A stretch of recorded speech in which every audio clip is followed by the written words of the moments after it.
live your life by design and not by default.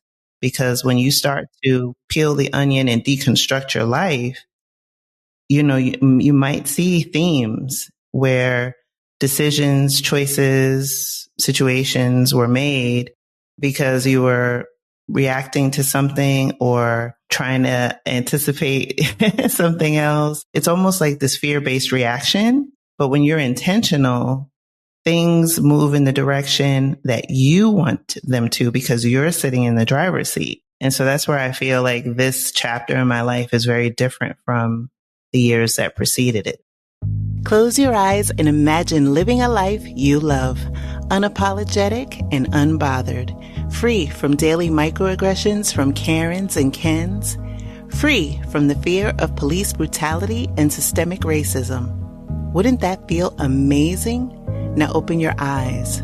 What if I told you that it's possible?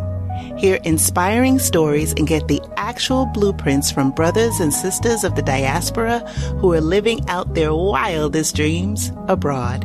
You've heard the term. Now be inspired by the movement. I'm Chrishan Wright, and this is Blaxit Global.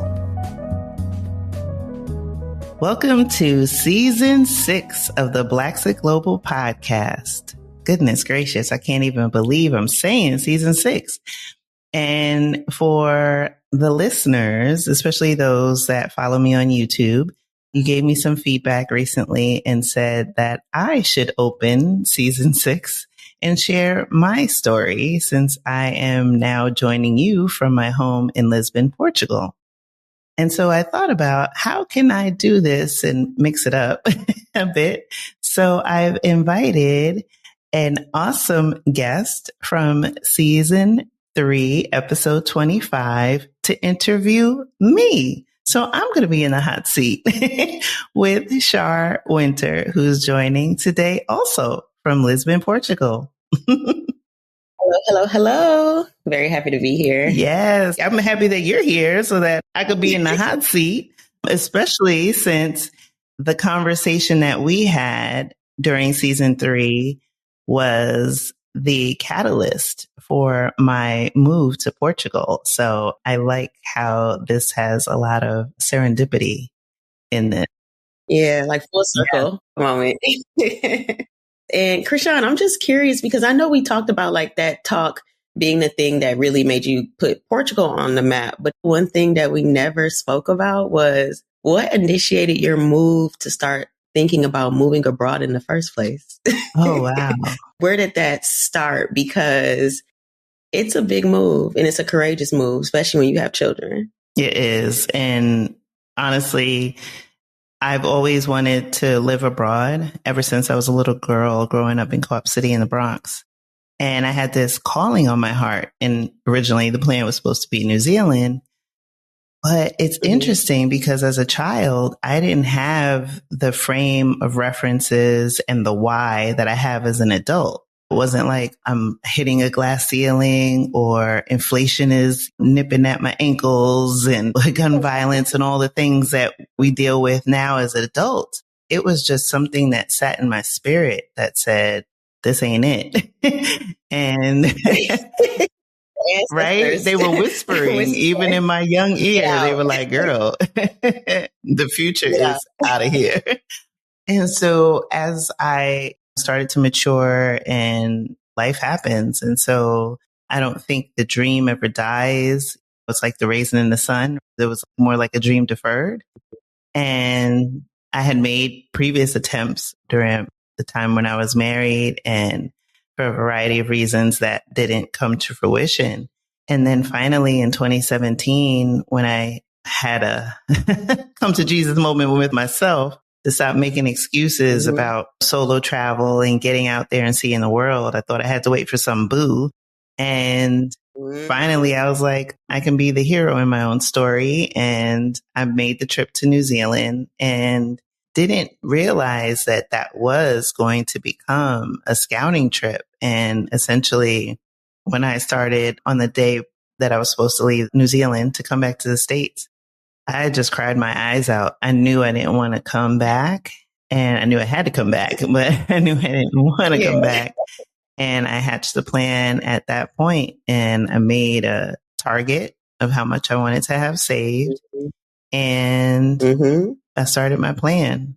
Wow. And it wasn't just a plan for yourself, because you started a plan for others too. So what made you think about starting Blaxit Global? Because you started this before you moved abroad. And again, even that within itself is like the foresight needed to know, not only do I need to get abroad, but I need to help others. Because you could have definitely just did it for yourself and not worried about anybody else. Oh, yeah, for sure. And 2020 was all that 2020 was. First, the pandemic and the civil unrest, highly publicized murders of Breonna Taylor, Ahmaud Arbery, George Floyd, and feeling like my world was closing in. Every year I would set these goals for myself, especially monetary goals, because I wanted to hit certain benchmarks leading up into 2023. And during 2020, everything felt like those 3 years felt like 30. And I started getting depressed. I was like, it's not going to happen. All the negative self-talk. And much like the people that I helped move abroad, I am the first in my family to do this. And so I wasn't getting the, oh yeah, girl, we're happy for you. Go, go, go. I was getting the, why you want to leave all this? Like, what you want to do? Oh, what? Exactly. Do you feel like you're in the twilight zone talking sometimes to other people? I'm like, wait, what? I'm like, are we living in the same country? I don't get it.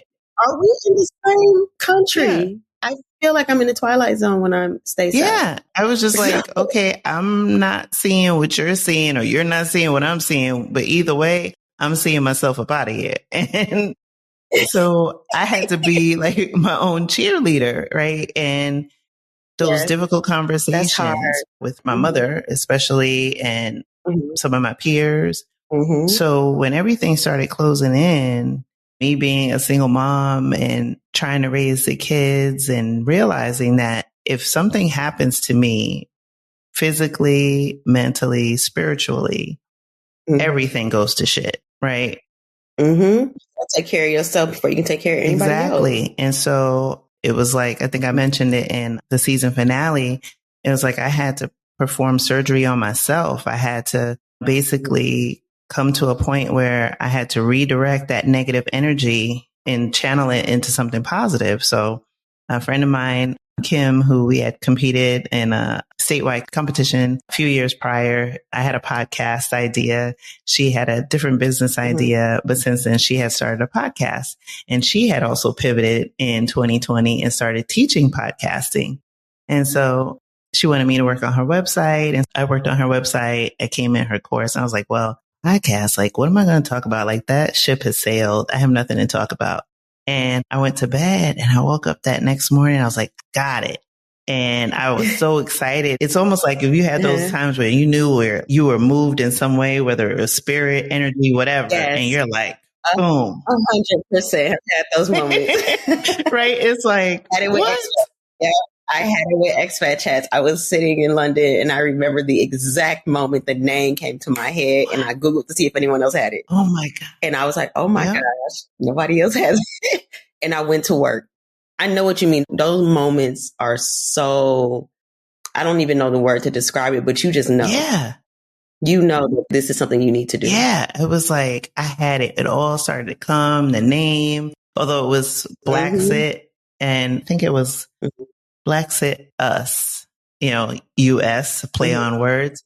Yeah. And I was like, and then I was like, no, I don't like it because it felt too myopic, because we're members of the African diaspora. So our spores have been sprinkled all over this world. And I genuinely feel, and I say it all the time, is that if there's a calling on your heart to a country that you want to go to, you should. And so I wanted to open the aperture, and Kim came up with the idea. She was like, global, why don't you add global? And I was like, oh yeah, I like that. Blaxit Global.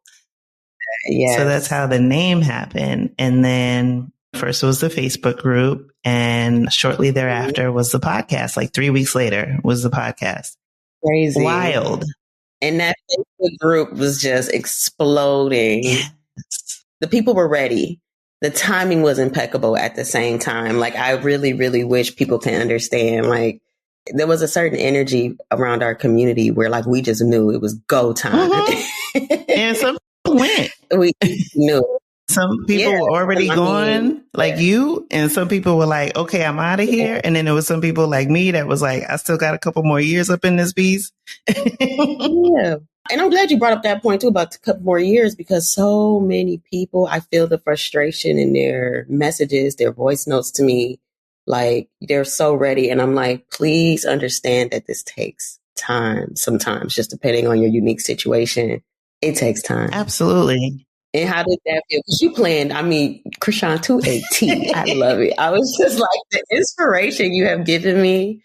I have never, literally no one, I've interviewed like so many people. I have not seen anyone else execute a plan so eloquently. I'm like, listen, this is who you all need to reach out to if you're trying to do your Blaxit. Like, no, hands down. Seriously. I remember us talking from that first conversation. And then, like, each update was just like, check, check, check. And not to say we come without challenges, okay? Because we know. Yeah, you had to talk me off the ledge a couple times. I was like, yo, Chrishan is on a mission and nothing is going to deter her from getting abroad and getting abroad living her best. Not just like, oh, just let me settle. No, you're thriving. No. Wasted no time. It's wild. It's like...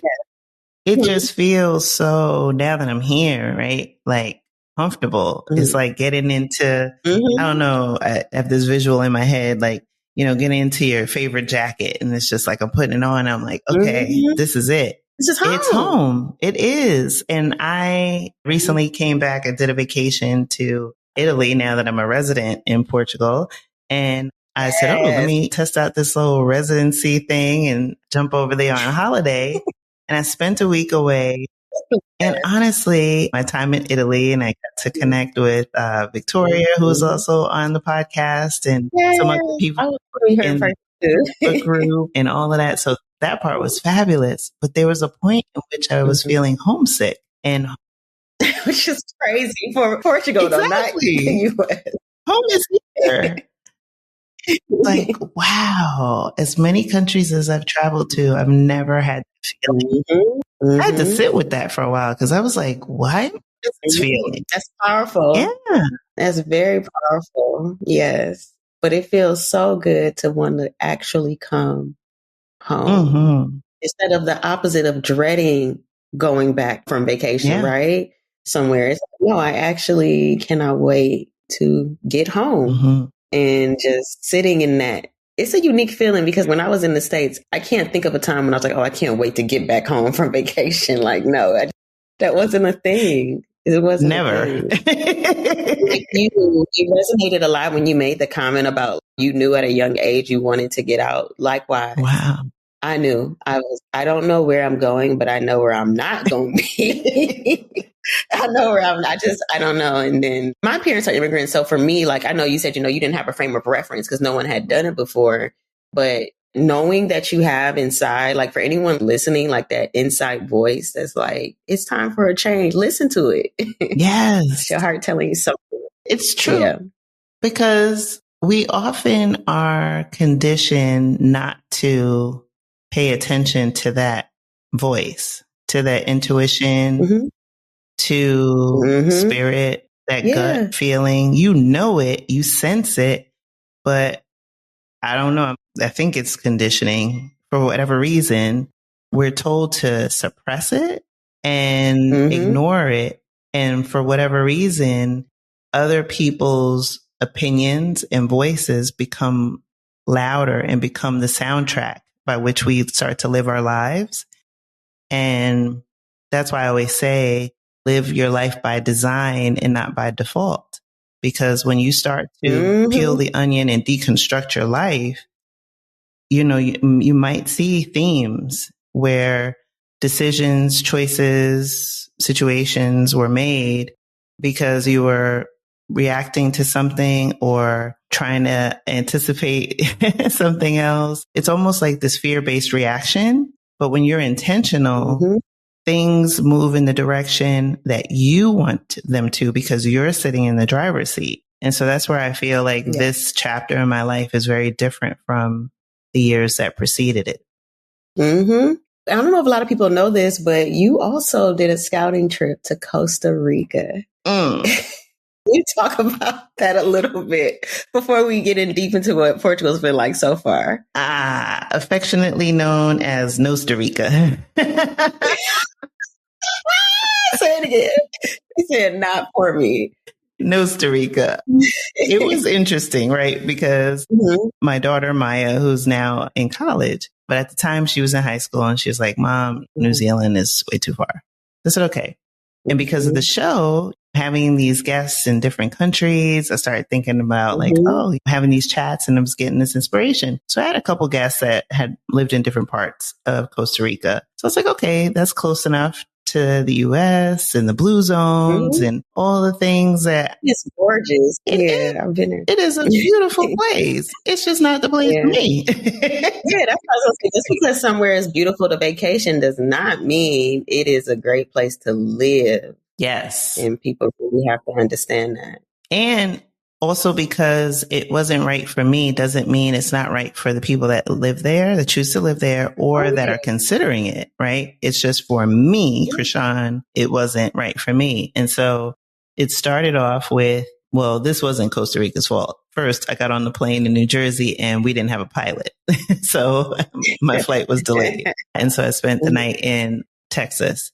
So then the next day I was on the first flight out and got there early. I got there like 11:30 and my shuttle that was supposed to take me to my Airbnb was at 2. I landed at 11:30 and at 2 p.m. I was still in the airport in the line trying to get out of the airport. Oh, wow. Through passport control. I'm like, what? I didn't get out of the airport until 5 minutes after 4. No. So I was just like, what the hell is this? Right? Because I'm now, you know, how Black women, we got scenarios A through Z, backup plans, and I'm just running scenarios in my head. And I'm like, well, if I was trying to come back into the country, if I had something going on, or if I was trying to leave the country for whatever reason, like I can't be in no line either direction or a family coming for 4 hours, like just getting processed. And this was, we were still in COVID protocol at that time. So I'm like, this isn't even a lot of people traveling. So I'm like, what the hell? So that started off on the wrong foot. And then it took like almost 6 hours to go 120 miles to where my Airbnb was. And on the way back, it was like 7 hours. So I'm like, you know, it's only one major highway. And the gentleman, I had to hire a car service to drive me there. And he is Costa Rican. So he was giving me the lowdown. And I was like, oh, you know, I'm on a scouting trip. And he's like, I don't think you want to come here. I was like, now my man's telling you on the low. You know, the whole 6 hours, he's like, this is going on, this is going on, this is going on. He's telling me the whole thing. And then funny story was I was in the jungle, right, in Puerto Viejo, and I had my iPhone. There's different animals in the jungle. So there was like I don't know, it wasn't a gecko, it was something else in the room. And I went to like swat it, but I pushed on my phone and I broke the little charger plug. So I'm like, oh, damn, I can't be in the jungle and not have a phone. Yeah. Wait, everything was happening. Everything. God was like, this ain't it. We got something better for you. We got something better. Just be patient. He's like, but I'm going to show you. Right. So I go the next day, right? Because it gets pitch black there, like 4:00. You got to be in at 4. Because if you're especially if you're in the jungle and there's no overhead lights, like it's pitch black. You can't see your hand in front of your face. So next day I go and I'm asking locals and even my Airbnb host, like, okay, where do you get the charger? I agree. There's not an Apple store in the jungle. That part I know. But if everybody got the same iPhone I got, like where are y'all getting y'all chargers from? Exactly. So people are like, oh no, I don't know. So finally I find a place. And you know, Apple is funny where you put something that's not Apple in it, it may not work. It rejects it sometimes. So it was like, oh, this is so horrible. And then there was like torrential downpours and the tin roofs and then the howling monkeys because they start when the light goes out at 4. So from 4 p.m. to when sunlight comes, they're like, ooh. I was like,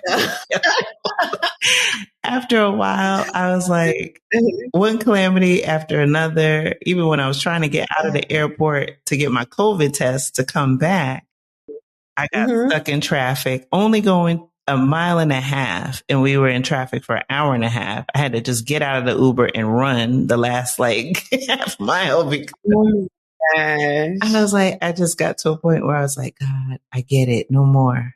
I get it. Not even trying to stay here. And the reason I wanted to bring up Costa Rica and your experience there, because in contrast to that, yes, Portugal. And when you came and had your scouting trip to Portugal, pretty much is won't he do it? Because it was like, couldn't believe housing, just the key things. And I remember we talking, catching up, and I'm like, yo, Chrishan already live here. Chrishan already live here. Like, we just need the official paperwork because I think was that in the springtime? Yeah. The first trip was April of 2022. And then the second was when I came to look for my apartment in 2023. Oh my gosh. Yeah. And y'all got to understand, like, Portugal be Portugaling sometimes. So when people are having a smooth process, I am like, oh, you're meant to be here. Because Portugal give you a run for your money and patience. Like, seriously. And just the way in which, even I remember your second trip when you did and you found your housing, it worked as planned. You know what I mean? And just a beautiful place, like modern, everything. Yes. And that's one of the hardest things is the housing part, right? And figuring out what area, neighborhood you want to live in. It can be a bit challenging out here because you are moving over during a time when we are really experiencing the prices go up so much. So at any point you question if Portugal was the right place. I didn't question if Portugal was the right place. I questioned whether or not I had enough money. Okay. Yeah. Because the cost is going up. Yeah. Because what I had budgeted for and then the burn rate that I had anticipated, I was like, oh. But what I also realized was, even though I was staying in Airbnbs during my scouting trips to get a flavor for neighborhoods and the different sizes of the houses, because I'm a visual learner. So I stayed in a T0, a T1, and a T2 just so I could see like, okay, which one feels like it'd be more suited for me plus the dog. Yep. And when I got here now as a resident, I realized that when you're scouting, things are still pretty much a little bit more expensive than if you're going to live here in your day to day because you're not in your full routine. I'm mimicking aspects of my routine, but I'm still doing things like either eating out a lot more or taking Bolts and Ubers and things like that. And so when I got here and I had like a full month or two, I'm like, oh, wow, even though I paid more for housing, everything did line up in terms of what I projected because the other costs were much cheaper and more affordable than I had projected. And that's a big deal, the financial part. Oh man, you miscalculate that. It can make it a tough experience abroad. Yeah. Yeah. I wonder, because how were you able to even get your estimates in the first place? People love arguing on Facebook, right? About how much a place costs. You can't say nothing about how much people in your inbox yelling with you, arguing with you over it. I'm like, that's my lived experience. But how were you able to figure out, like, what gave you a good frame of reference for the cost of things? Oh, that's a great question. So some of it was using sites like Numbeo and the Earth Awaits.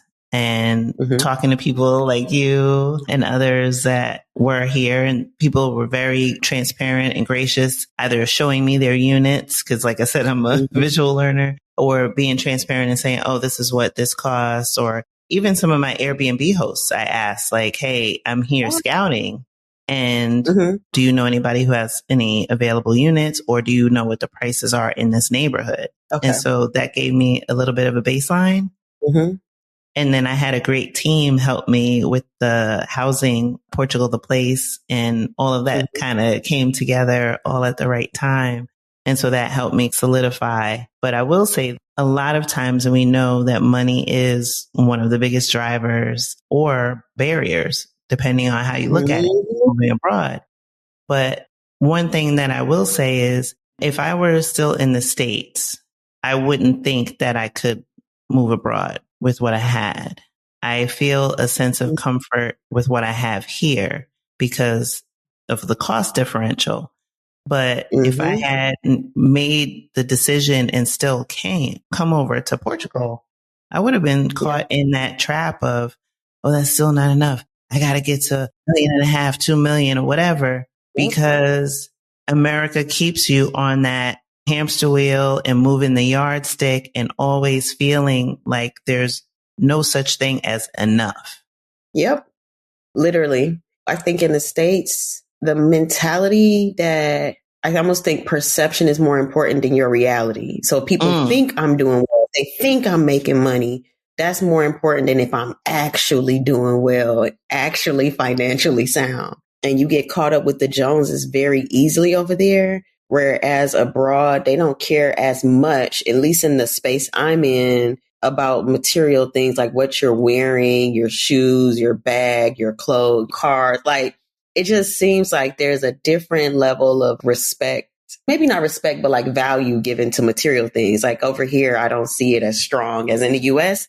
I feel the pressure of showing success worth more than actually being successful, I guess you could say, 100%. And like having rest. Yeah. It's like everyone's putting on. Yeah. And so I think that expense is also there also of just people wanting to look like they're doing well, but mentally they in the gutter. That's so true. You get what I mean? Yeah. It's hard because, there's this having the right car, living in the right neighborhood, having the right title, and all of these things that are just supposed to be, virtue signaling and, hey, I've gotten to this status, or because I look like this, treat me like this. But here I feel affirmed and validated being in my own Black skin, and no one's checking for, do you belong in this neighborhood? Or, how did you get here? Like all of those questions don't even come up. It's more authentic. And I think for anyone who's choosing this life to live abroad, be clear on what your values are and look for a country that aligns with your values. Because if your values are in direct conflict, which my values were in direct conflict with the United States values, that was not going to be the place for me. That will never be the place that I return to. I may move to another country. I may leave Portugal at some point. Who knows? But I will never return to the United States to live. Yeah. I also just at the core, just disagreed with so many things in the value system over there. And I found here in Portugal to be very aligned. There's a genuine respect for humanity. Let's start there. And I hate that we even got to start there. I love the way that people were willing to do things to support the common good. So like during COVID, seeing the way that people just followed the rules in a sense of it wasn't political to wear a mask. It wasn't political to have to distance yourself. It was just like, yes, I'm glad that it was normalized here to just have respect and do things that can help everybody, right? Even if individually you felt like you don't need to do it because you're okay. Collectively, we were on the same page here. And COVID was such an interesting experience because it allowed me to really, truly see the value system here. And it was actually one of my best summers. I know I can imagine. I hate saying it, but no, seriously, people were following the rules. I know it was COVID time, but it was like I felt safe, and you were able to still live, still go to the beach, still go to some of the tourist sites. Obviously, there weren't tourists here, so it was just the locals. Even that was honestly kind of nice. So it was just seeing just like a place, even in the midst of turmoil in a global pandemic, people were decent and I felt safe. And that was something that I cannot say when I was stateside. You know what I mean? You felt nervous because it was the idea of people wearing a mask was so polarizing. And I'm like, why is this the case? Yeah. Like, it was so many, it seems like little things, but it's actually big things, because really what that is like people are not willing to sacrifice a little to save a lot, if that makes any sense. And I don't ever want to live anywhere where like that's too much to ask for you to sacrifice a little for the common good of a broad group of people, because you may be okay, but what about the elderly person next to you, right? It's like people are just so selfish, and yeah. So I don't know. It's important to align value systems. I don't think we talk about that part enough, actually. I think we talk about mindset and money, but Chrishan, you bring it up the right things. You're 100%, because humanity matters. I mean, we were in the midst of a global pandemic and fighting an invisible virus, right? Not knowing its origin, not knowing how fully it was contracted, trying to distance, and at the same time fighting for our humanity as we're watching repeatedly on the news, people that look like us being murdered. For doing everyday things. And it was like, wait a second, if that wasn't a moment that shook you to the core, I don't know. We might be cut from different cloths, because it's and the reason why I bring that up is because when we had the Blaxit Global Facebook group, which no longer exists, we have Blaxit Global Passport. What I started to see were patterns where something would happen, usually some issue with the police aggression, or somebody who decided they were going to take, control of a situation, palm colored, and next thing you know, somebody else who's Black is unalived. And it's always something would happen, and then there'll be an influx of people into the group. Influx of people. Yep. Same. I see the same thing on that. Same thing patterns. On that. But the influx would happen, right? The reaction, but not okay, now the action, right? Which would mean, hey, you know what? I'm going to put my plan in action. I'm not going to go get my nails done. I'm going to stop spending money on Starbucks or whatever, and do what needs to be done to get out. Yeah. And I think that's the one thing, like when I talk about the inspiration from seeing you activate, literally in action, so many people just all this talking, no action. And I'm like, what you don't understand is that if you give yourself too much time before you start taking steps, you literally will talk yourself out of it. You'll always not have enough money. You'll always have other things to take priority, or it's you have kids, or it's you have sick parents, or it's, these things where life is going to continue to life. It's not going to go on pause and make it convenient for you to move abroad. And so you just have to start. And starting might be as simple as getting your passport. Please, anybody listening to this who doesn't have your passport, please get your passport. If you got to sacrifice or work some extra hours, whatever, get your passport. Because what you don't want to do is be in a situation where you really do need to leave and you got to wait. How many weeks is it now that they're taking to process these passports? 6 months. Yeah, ridiculous. So it's like, just stop being so reactive and be proactive and plan and give yourself options. Maybe you don't want to move abroad, but give yourself the option to have the option to leave if need be. And that's not a stretch that you will need to leave. No, 2024 is already lining up to be a hot mess. Foolery. I can't tell anymore if things are like, if it's satire online or if it's real sometimes from the headlines. I cannot distinguish. And the fact checking that needs to be done makes me sad. Because I'm like, the fact that this could be true. Yeah. The thing is, like, connect the dots, right? And we have to do that for ourselves because we also exist, especially if you're, in the States, with this culture that glorifies celebrity.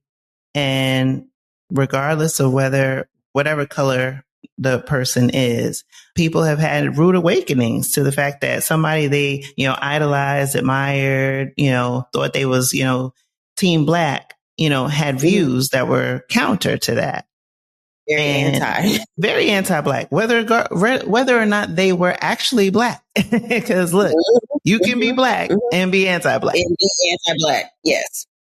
Right. And so now with 2024 and all that it's lining up to be, it's like you have to connect the dots and use your critical thinking skills, because Republicans in general play the long game.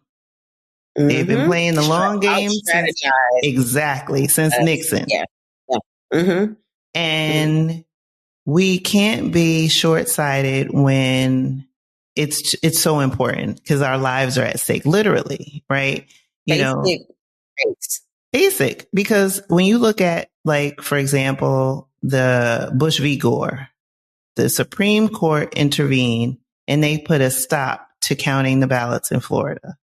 Had they continued, most likely we would have had Gore, right? That would have changed the trajectory of all of the presidents that followed. But that one decision set the path. Yeah. And then, of course, like, they hunkered down and said, okay, let's start stacking the court. Let's start moving the chess pieces. Let's start, gerrymandering, all of these things that are happening that now these laws are being changed. And while people are watching and trying to keep up with the Kardashians, they are making it where you can't even learn about your own history. Exactly. And you don't even have the right to be able to, I don't even know what word to use, but like, why is our history illegal to teach? That's insane. That's insane. Like, the fact that it's normalized that this is a thing. Yeah. Our history is American history. Yes. And just rights being taken away from women. And I mean, just very serious things. This isn't some overnight transfer. No, they're literally long game, been planning. It's a little scary to see it and to feel like other people don't see it.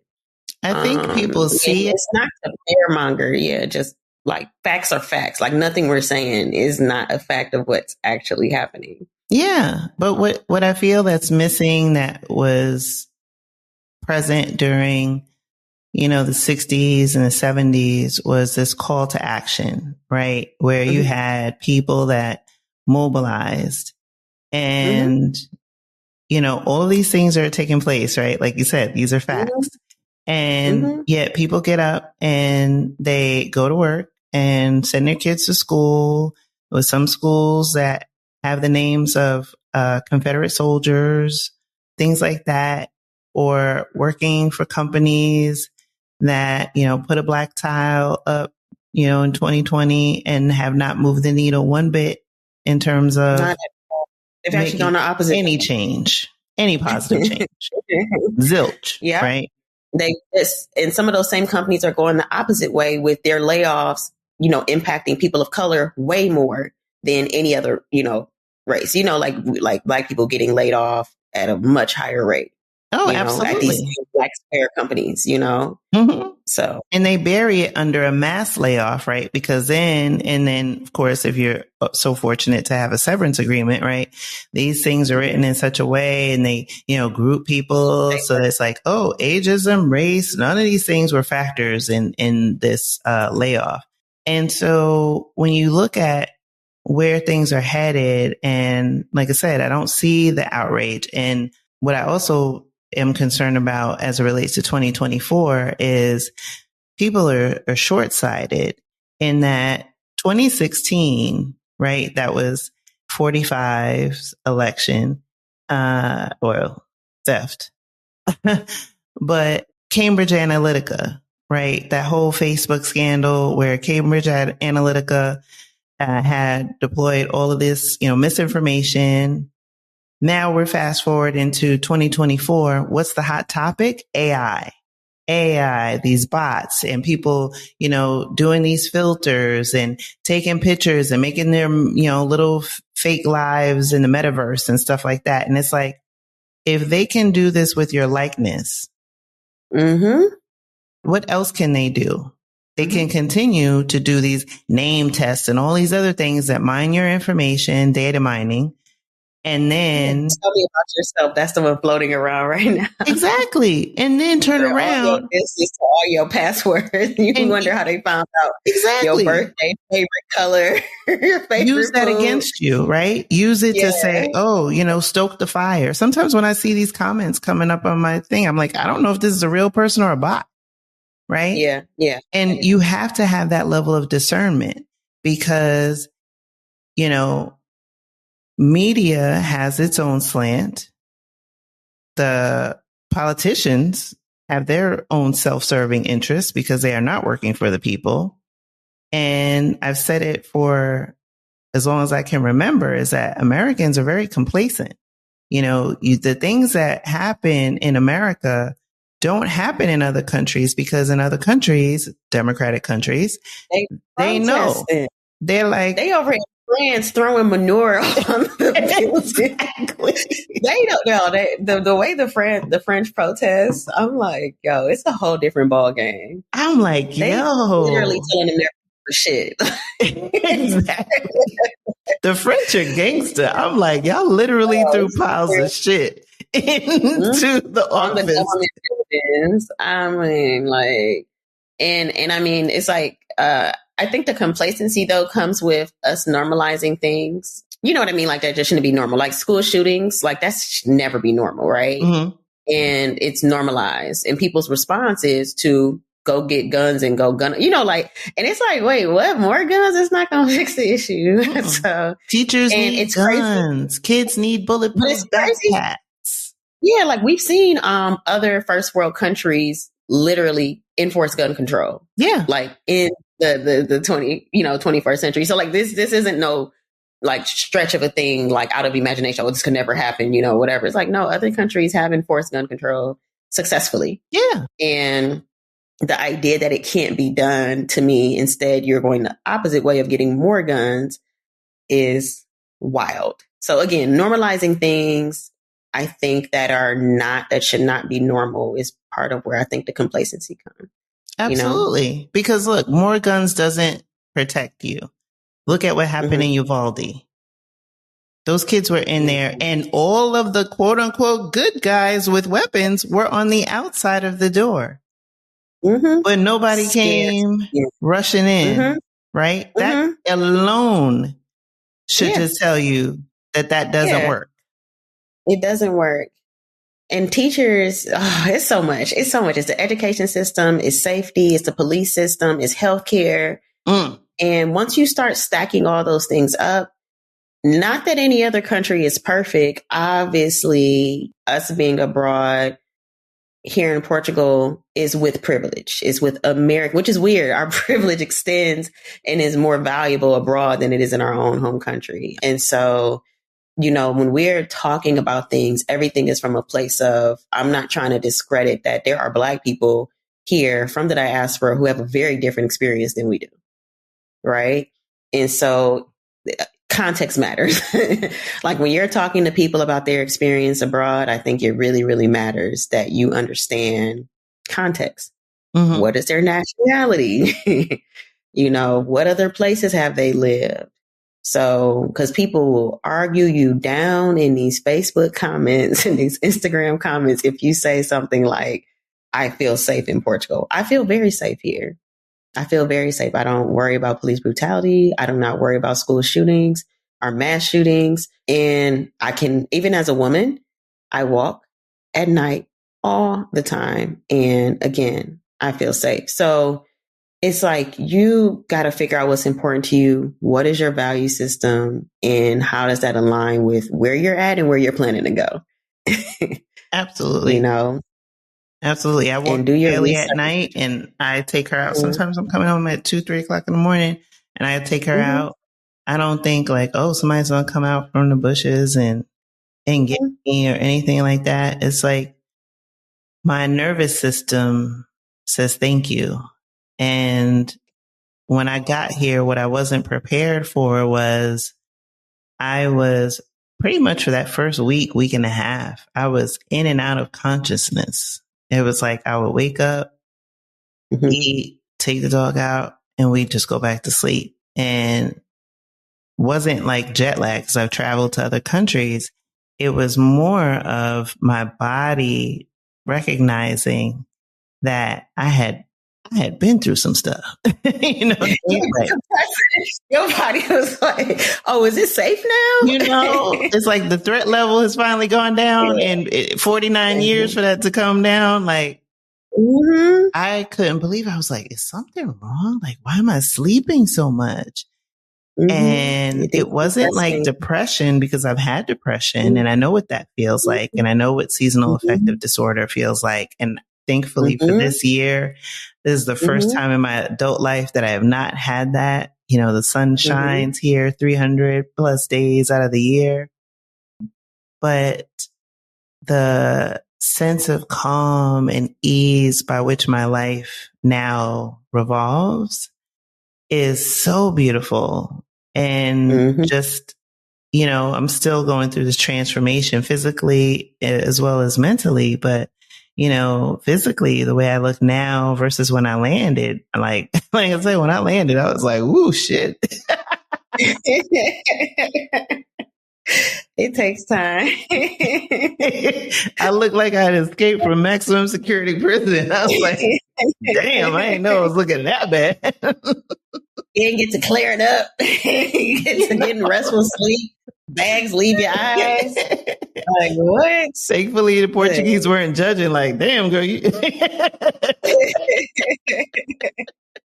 And just like the other thing that I think surprises me here, I did not come here expecting to have this beautiful community. Like, I did not. It just wasn't on my list. Okay. I was willing to sacrifice because I was coming from London. I love the community there. I love the people there. And I was coming here just to work on myself and my business. I was about to be in the zone. I wasn't thinking about friends or anything. I came here and one of the most beautiful gifts, including meeting you, was just the people. Portugal has attracted such a beautiful network of, it is mostly women. I wish there were more guys here. Same. No shade to the ladies, but we need some more men here. But no, just such a beautiful community in a way that is just so unexpected. And it just makes a world of difference. It makes a world, and it happens so organically. I cannot tell you, just the interactions have been really beautiful. The community, the events, it's really special. And I really think it's unique. Like, I don't think every expat community is like this. So, like, obviously no place is perfect. I always have to caveat that because people are going to point out little stuff. But just the genuineness of the people here that I've met, the dopeness, people doing all types of just cool things. And really, I think one of the common threads is people who are betting on themselves. Like, they are really like, I'm out here on my own, like not with the company, like really doing it for themselves. So how has what has been the most surprising thing for you here? Because it may not be community for you, but like what has just surprised you like about Portugal? I will say, I will agree with you on the community. The community here is fantastic. I've met just in this short time so many amazing people and genuine interactions, right? Like yesterday, I was at Penny and June's and, you know, we had eating good. Miss Penny's kitchen. Eating good. And, you know, we had met maybe like my second week here just by happenstance in the continent at the mall. And just, you know, even like those connections and, you know, Rick and Halisi and Nicole. And of course, my time with you, girl, we always have fun. No, we out. We out. Yeah, it is. It's icing on the cake. It's because it would have been a very different experience were it not for the strength of this community.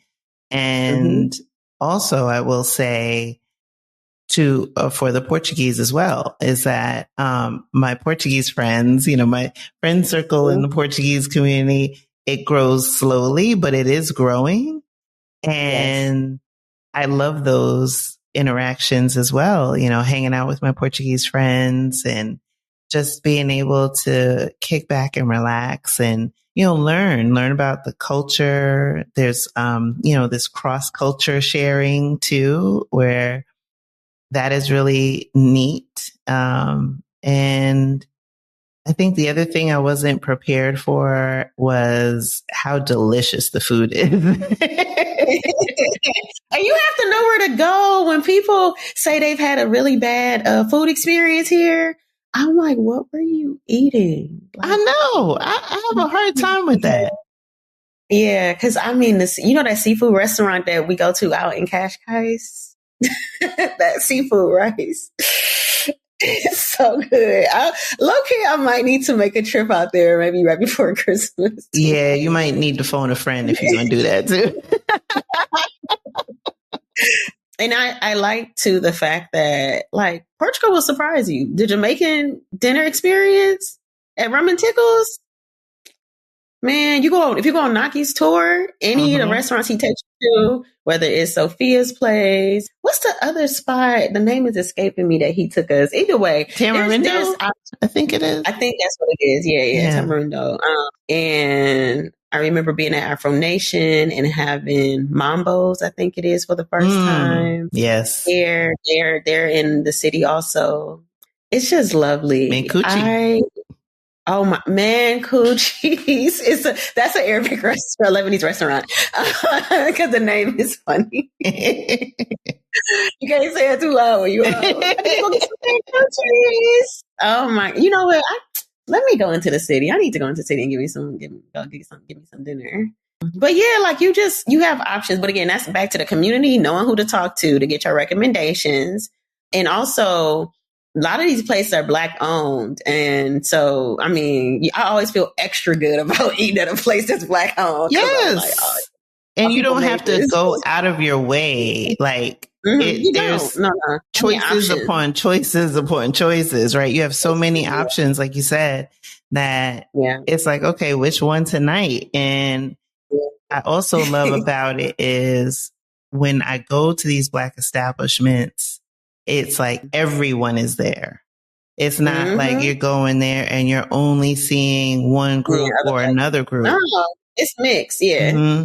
I love that. You see the local Portuguese there, you see the Black people there. You know what I mean? It's pretty mixed. So yeah. And I also think that one of the nice things here is that they take things pretty slow.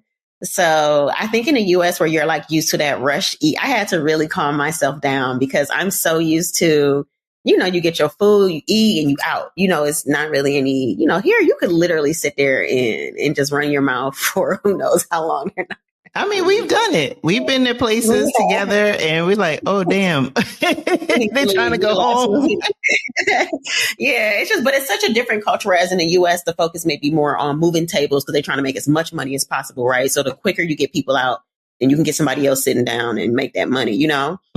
Even being in a place where like, I know tipping culture is for some people controversial, but living in a place where like, it's not like you have to tip because people are not getting paid decent wage, relative to the cost of living there. So I consider like, I can enjoy my meals. I can enjoy being able to be in a space where I feel welcome and I don't feel rushed and invited into the space versus just hurry up, eat so we can get the next person in here. Yeah, exactly. And the tipping doesn't feel like obligatory. It's basically like a reward for you did this great service.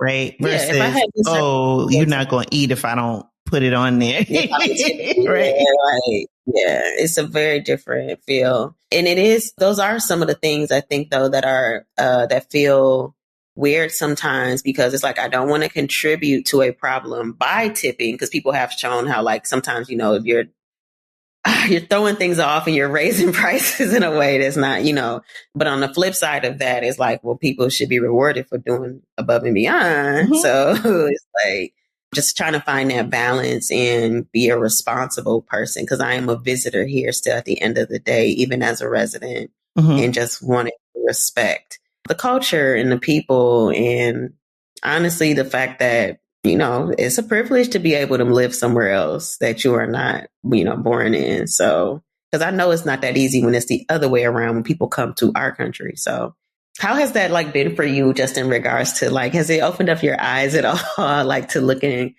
you know what I mean? Now that you're here and like, we don't know the language fluently, even if you're learning, there's this period of learning where like you're at the grace of the locals, right? Oh, yes. Big time. Even before we had recorded. When you go home and when you go back stateside and you're like, man, if you don't know English, you're screwed. From the jump. You are screwed. Even at the airport, I think I may occasionally see, what's the other language they show at the airport? I've seen Japanese or Chinese at JFK. Yeah, but either way, my whole point is good luck. Yeah, that was the only one. Yeah.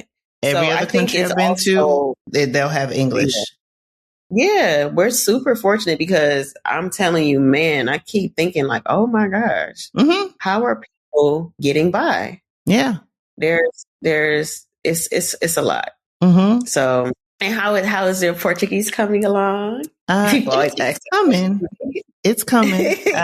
It's easier. Well, how do I put it? Like every day I try to do drills now that I'm more settled here. But where I live, and of course, because I have the dog, I'm taking her out frequently. There's not a lot of foreigners where I live. And so, case in point, right before we recorded, I took Bailey out for a walk and she wasn't feeling well. And so she comes outside and this couple was out there and they were like, oh my gosh, what's a, cute doggy. And they're saying all this in Portuguese. And, she comes running. I feel like Bailey's Portuguese is probably coming along a little better than mine.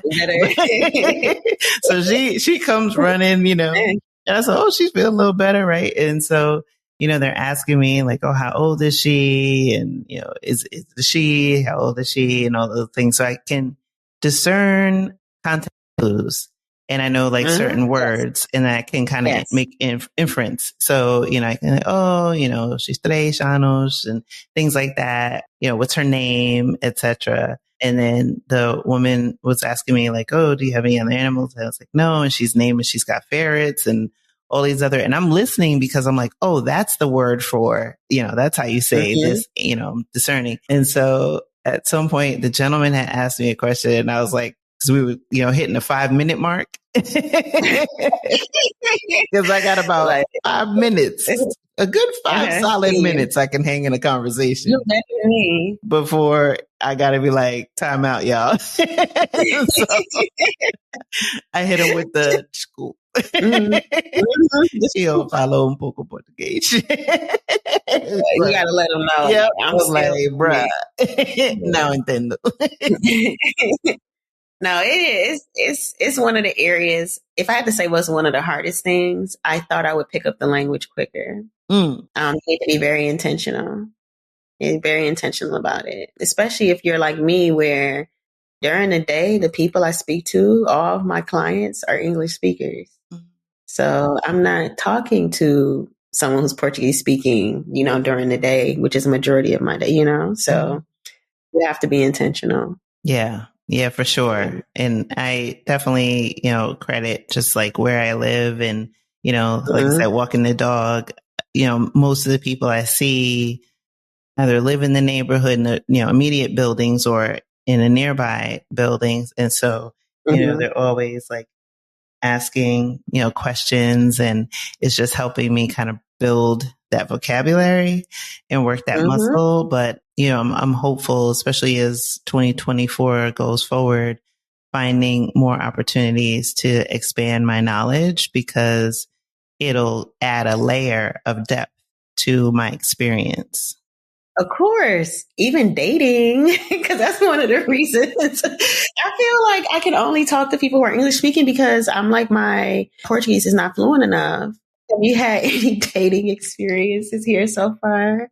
I have, but not nothing worth writing home about. It's I will say this is that you can be a clown irrespective of your country of origin. Like, Lord, God, I'm not sure you did your best work on this group. We have some questions. I heard that on the internet and I couldn't stop laughing. We do. It's just interesting. But, I will say I prefer to meet people organically. And it's interesting. One, I prefer to meet people organically. That's the first and foremost. And then two is I'm at this stage of life in this chapter where my nest is empty. I'm in a new country. Everything is different. Everything is new. And I did this for myself. Yes. And I want to bask in that for a while. Yep. And so I was like, I'm not pressed. I'm not against dating. I'm not against or not open if the right person presents himself. But what I will say is I'm so happy and so content for the first time in my life that I'm like, this feels good. This is nice.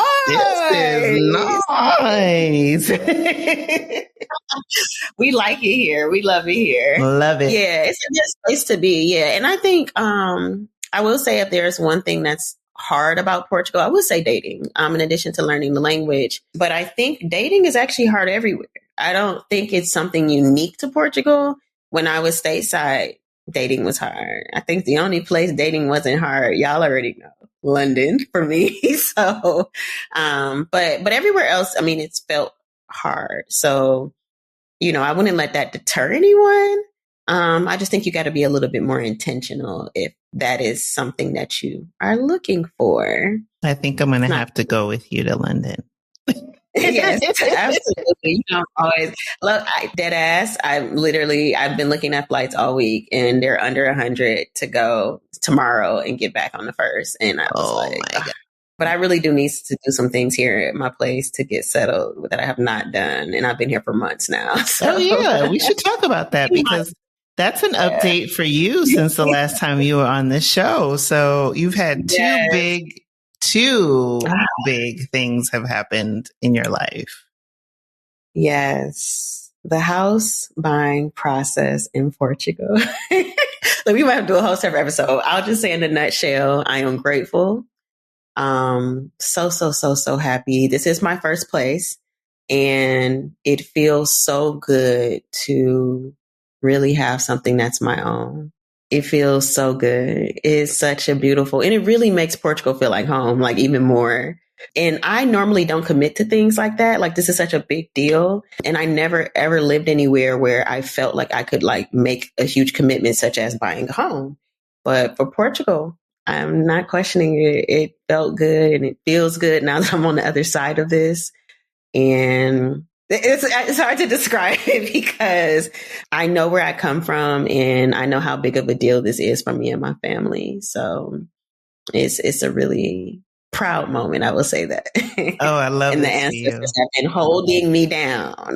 The ancestors are guiding your steps. They've been guiding me. Yeah. And then the other big thing was getting my second citizenship, dual citizenship for Jamaica through my parents. Both my parents are Jamaican.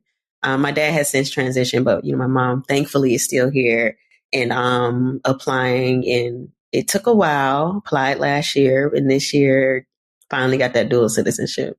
Wow. But it's these things of just like, what I'm trying to do is open up opportunities for myself. I want options. Okay. I love Portugal, but maybe 20 years from now, I don't love Portugal. Like, you just never know. Right.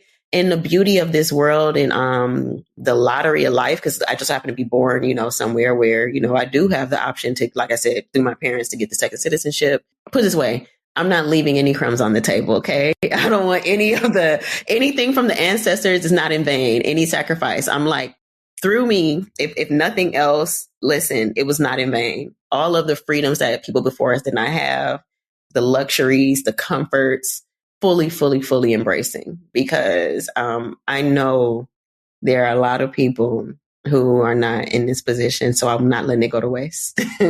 Absolutely. And me and you talk about this all the time. So, we do. And I'm so proud of you. And I'm thrilled for this chapter of your life, because home ownership in and of itself is like one thing, but to do that in another country where you don't speak the language and also get dual citizenship from Jamaica, it's like, girl, you just raising the bar. No, listen, man, but it's the village of people around me who just keep me going, inspired. Like, our community is so dope. And even just like the sisterhood, like, being able to like have people who are cheering for you and you to know that like you're in well wishes, you know what I mean? Like, you have that energy with you. That's the other gift that Portugal has given me. So same, likewise, like just being in community with you and the other ladies is one of the things that, like I said, has been the bonus here, because I was not planning. It just wasn't a thing on my list. I didn't realize how important it was and how much I would need it until I needed it. Like, going through the house buying process was really hard. And, I had people here who I could lean on for support. Having surgery out here, oh my gosh, that was the first time when I really realized, like, wow, this community is really like a stand-up community. People stepped in to help in the most beautiful ways. So for anyone who's afraid of like that starting over process of building community, making friends, just be open, because it is available to you. Like, this is not something that, at least not in Portugal, it's not hard, but you do need to be open and you will find your people. You'll not find your people also, sometimes you got to filter. And there were times where maybe I was a bit too open, but I think overall, like, being more open abroad than I am stateside has made it really easy to make friends and just build community, have support. Because one thing you don't want to do is do this alone. That is like, so true. I couldn't imagine this. Yeah, like, you don't want to do this alone. It's too hard. Mm-hmm. Talk to people, meet people, leverage resources. Like, Chrishan has, first of all, let's give you your flowers right now, because you are very humble, and I don't think you mentioned this enough. But like, Chrishan, you have literally have been the catalyst for people moving abroad. How many people now have come over through Blaxit Global, not just Portugal, but other places? Well, we had another one the other day. So in this move this year, it was 13 people, including one that went to Thailand. Last year was one for Vietnam. And then the other day we have 2 more that just got their visa approved for Portugal. So yeah. Getting them out. It's a big deal. Yeah, seriously.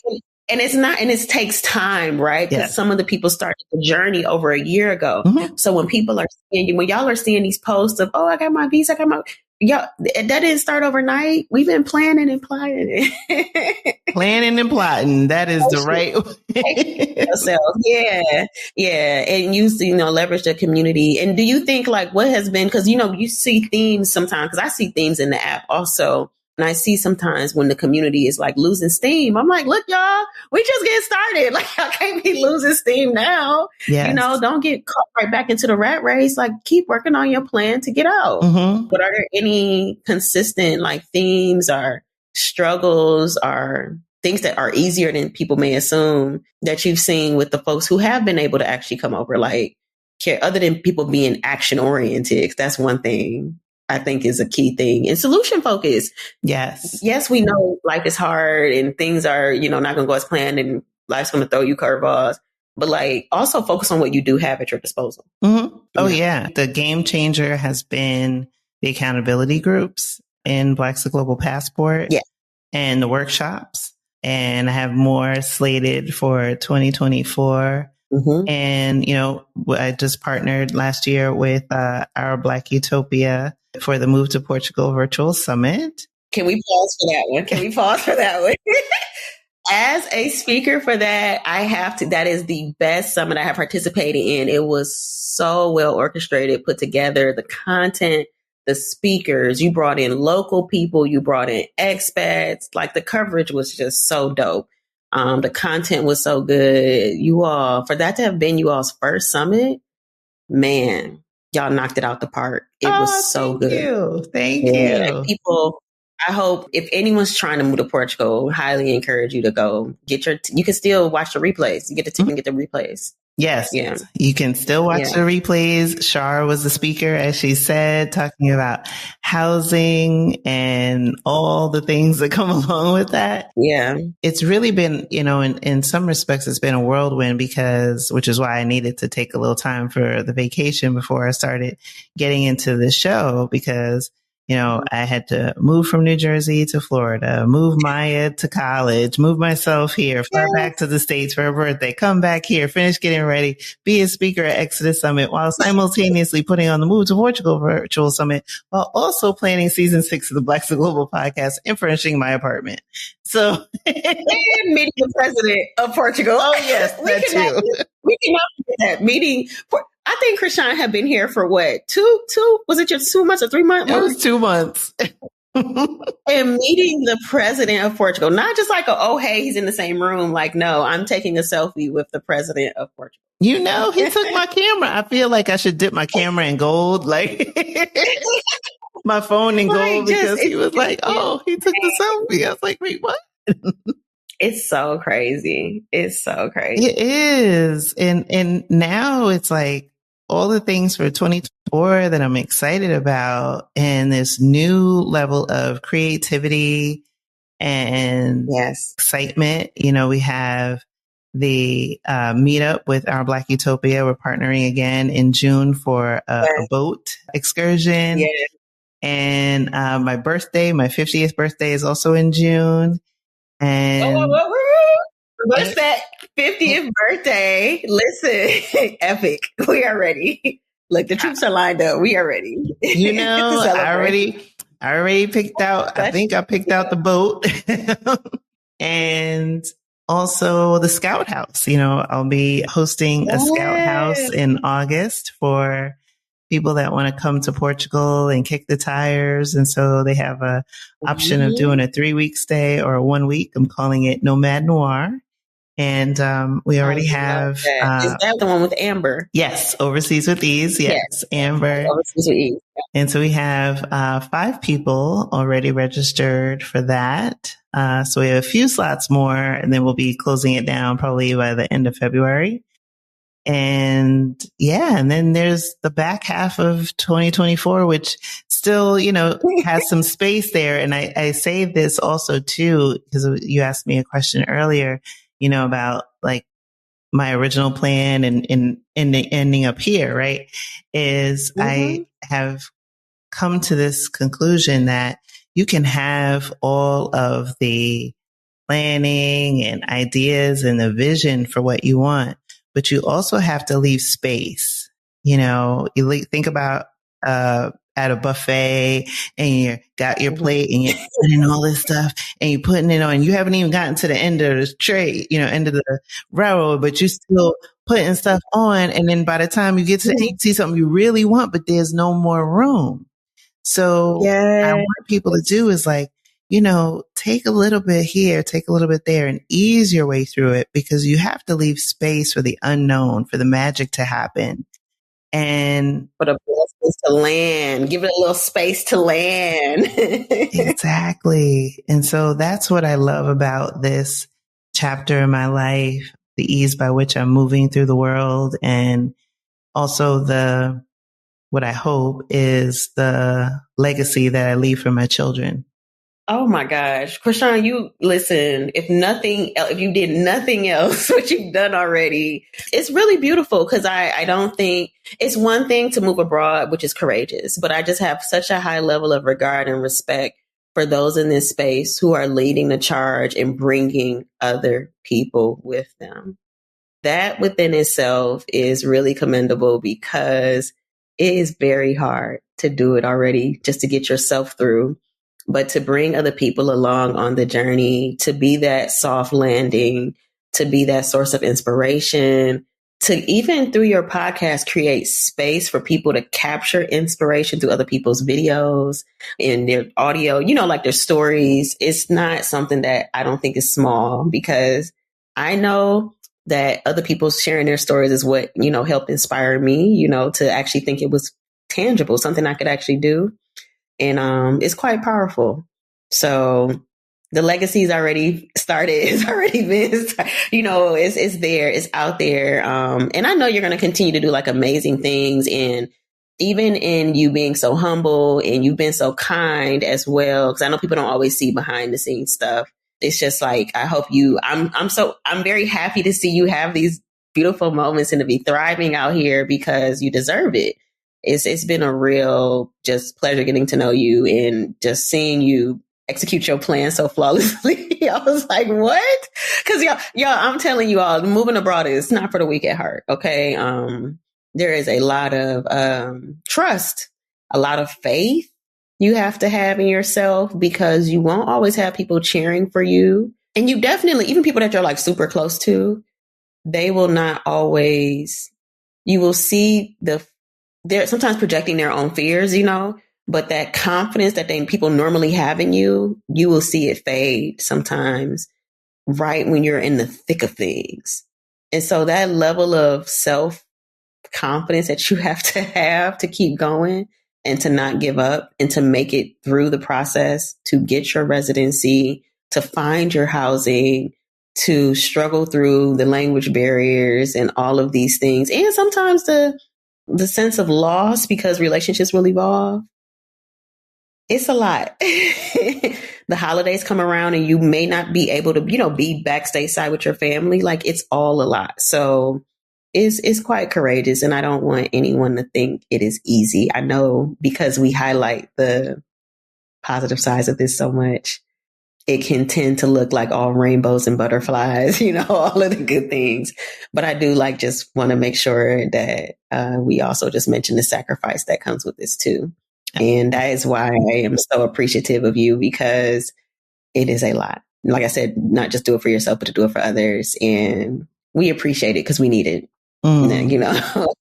There are people who genuinely are moving abroad because of your platform and you. Thank you. I accept and receive and give as well, because you, between your platform, Xpat Chats and Xpat App, you have created this, you married tech with Black folks who want to move abroad, who are moving abroad, who want to study abroad, like all the things. And so, you are doing, and like I said, even with the house, the dual citizenship, the app, like, you are continuing to raise the bar. And so just being able to share in that vibration and witness this transformation and evolution is a blessing. And I'm so grateful that the universe connected us along this journey. Yeah. Because it's such a good thing. It's like it was written in the stars, because you think about it, global pandemic, we didn't know each other before then. I don't even remember. How did we connect? It was in the group. Through your Facebook? Yeah. Okay. Yeah. Because I remember joining Blaxit Global. I remember I was joining all the groups. I was like, oh, it's another. And and that is part. So what's so funny though, is that part of the reason I started the app was because I was like, oh, well, we do have community. It's just spread out. Why don't we just have a database to be able to find the communities because they all had different names. Yeah. Some were like Blaxit, some were Black In, some were brothers and sisters of, the country or the city. And I was like, we just need some were people of color. Like, so I was like, we just need a database where people can, this is my nerdy self, we can go in, you can just type in the location and it'll pull up all the communities. And that was one of the reasons why. And then you can also find people. Why stop there? So part of the reason why I decided to create the app was because I was seeing all of these communities pop up and I just wanted a central place for people to be able to go to find the communities. So the goal was never for the app to replace the communities. The goal was to be a source to even know that they exist. So I want people to be able to very seamlessly find people and find communities. So, and you have accomplished that. It's an awesome app. I highly recommend that you download it. I'll have the link to that. Thank you. Oh my God, girl. It's the least I can do. Our community is so dope. Yeah, like seriously, because without you all, like the community really wouldn't have any substance. The whole point of it is to, show like, hey, no matter where you go, we are out here. We have global communities. We have communities that are like city specific, country specific. Even the communities here in Portugal, they have been so great in introducing people to each other. Like, finding a common place through events for people to go and connect. That's part of what's made it so beautiful here is the community. Yeah. So like we have resources. So I know people are at different places when they are listening to these podcasts. It can feel a little bit overwhelming and daunting. It is. So I'm not going to sit here and lie and say it's easy, but I think the softer landing comes with the community. Absolutely. It can help ease and answer some of your questions, even some of your anxieties. Don't be afraid to speak up. And if you're in a community that's not friendly, then just leave it. You can go to the friendly communities. Cause I know in some of the communities, they're friendlier than others. And some I use for the resource of they might have a file section. You know who I'm talking about. They have a file section that's really helpful, but they aren't necessarily the nicest people, in that community. But that's why we have our safe spaces specifically for the Black community, but that are a lot more open and friendly. And as you can ask those questions that might feel a little bit scarier in the bigger communities. So. Oh, yeah. Yeah. And I love that we built the thing that we each needed. Yeah. And that's the beauty of it. Yeah. Yeah. And surround yourself with the people who you mentioned the same vibration. I think that part is so important. It's listen to yourself and your intuition. You will find your people doing the things that you love and moving genuinely. You will find your people. Amen. Well, my friend, I think we did it. Thank you for being me in this episode. And it was nice being in the other seat. You know what I mean? Now you're in the hot seat. Right. I definitely want you guys to follow Xpat Chats, download the Xpat app, listen to Shar's episode of the Blaxit Global Podcast. If you haven't listened already, all of that will be linked in the show notes, along with the link to purchase the replays for the Move to Portugal Virtual Summit, as well as information on the Scout House, Nomad Noir, and our summer meetup. So Shar, I want to thank you for being so gracious with your time and asking such awesome questions of me and making me feel so safe. I have one more question. Sorry. I just thought about it. Okay. So before we end, because, Chrishan, so many people who are listening to this, some people are just looking for some source of inspiration. Or is there, what is the one thing, if you could go back before you started the journey that you would tell yourself or tell anyone who's at the beginning, they're just in the early stages? One piece of advice. I would say, keep going. Keep going. Don't stop. All gas, no brakes. And it does get better. Yes. Yes, it does. Thank you for listening to the Blaxit Global Podcast. For more information on today's episode, be sure to visit our website at blaxitglobal.com. It's not only possible to live out your dreams unbothered and in full color, it is your birthright.